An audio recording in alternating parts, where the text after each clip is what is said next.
دیکھیں ریسرچ ہر فیلڈ میں ضروری ہے. کسی بھی شعبے کو یا کسی مضمون کو ہم ایک کے اوپر دوسرے کو ترجیح نہیں دے سکتے. جیسے سائنس اینڈ ٹیکنالوجی کی بڑی ضرورت ہے ہمارے ملک میں. اس کا فائدہ کیا ہوگا کہ انڈسٹریل ریسرچ کریں گے, سائنس اینڈ ٹیکنالوجی کے فیلڈ میں کریں گے تو پاکستان کی جو بہت بڑی امپورٹ ہے اس میں کمی آئے گی.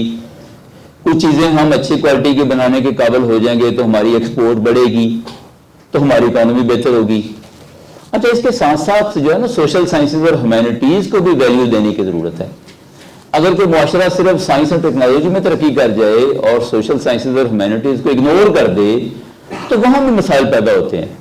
ہمارے اس وقت جو مسائل ہیں ہمارے ملک کے وہ زیادہ تر سوشل سائنسز اور ہیومینٹیز سے ریلیٹڈ ہیں. فلسافیکلی ہمیں سمجھ نہیں آ رہی ہم نے جانا کدھر ہے, ہماری منزل کیا ہے. اس وقت ہمارے انسانی باہمی تعلقات جو ہے بہت اچھے نہیں ہیں, ایک دوسرے سے لڑائی جھگڑا ہے, کھینچا تانی ہے. اب یہ چیزیں کیسے ختم ہوں گی اس کے اوپر ریسرچ کرنے کی ضرورت ہے, اور معاشرے کو ایز اے معاشرہ جو ہے وہ ترقی دینے کی ضرورت ہے. اس کے لیے آپ کو سائنس اینڈ ٹیکنالوجی کی ریسرچ نہیں کام آئے گی. وہ تو پروڈکٹ کی بات کرتی ہے, وہ تو سروسز کی بات کرتی ہے, وہ تو انڈسٹری کی بات کرتی ہے. تو ہر شعبے میں آگے بڑھنے کے لیے آپ کو جو ہے کچھ کرنا پڑتا ہے. تو ہر شعبے میں ریسرچ کی ضرورت ہے. کسی شعبے کو ہم جو ہے جب کم کریں گے تو اس کے جو بھیانک نتائج ہیں وہ ہماری سوسائٹی کو بھگتنے پڑیں گے, اور ہمیشہ سے بھگتنے پڑتے ہیں, ہر سوسائٹی کو بھگتنے پڑتے ہیں.